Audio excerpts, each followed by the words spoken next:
Mr. Babin. Mr. Biggs.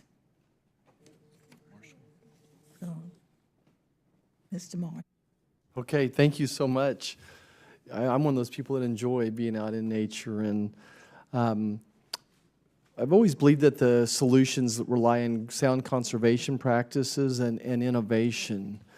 I'm a big fan of Ducks Unlimited, Pheasants Forever, Quail Unlimited, the National Wild Turkey Federation, just to name a few that I've been involved with. And the key to all these programs are reestablishing habitat, that we as hunter and fishermen know that habitat is absolutely the key to success. And great stories I could share of what particular Ducks Unlimited has done to reestablish some of the wetlands areas through North America. Mr. Goodwin, you have any relationship with any of those organizations? I'm kind of shooting from the hip here. Well, I mean, I'm certainly a hunter and a fisherman, enjoy the outdoors. I'm on the board of directors for the Society for Range Management that promotes habitat management across all of rangeland. So would you like me to address a question? Not yet. I'll give you a follow-up question here. One of the big investigations I went on several years ago was trying to understand the lesser prairie chicken, what's kind of happened to its population and something that might impact part of their rangeland is down in Oklahoma as well.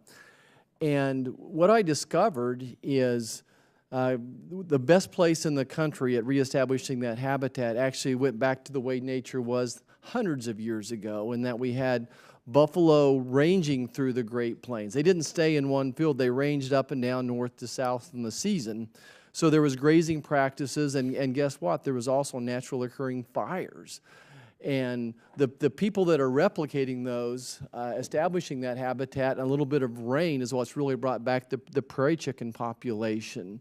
So maybe just give you a little bit more rope to talk about how important it is, maybe tie in some weather reports, national weather reports, how we use those to prescribe fire practices, and how we're using that for even endangered species like the lesser prairie chicken. Thank you, sir. Yeah, and so when we look at how we manage landscapes from a rangeland perspective, habitat is always in our mind. I mean, this is habitat for numerous terrestrial species, and so when we look at those management practices that we apply to that landscape, certainly fire and grazing are important to those, and they're not necessarily just practices; they're ecological processes that helped meld and help those processes and that ecology evolved. Specifically with the lesser prairie chicken, yes, they like those heterogeneous landscapes, so that they can have their leks and their booming grounds, and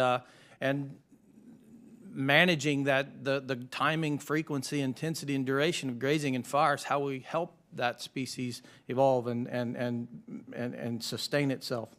And so certainly with respect to NOAA and prescribed fire, yes, most certainly we use those data every day. When we employ or implement a prescribed fire, it's by prescription.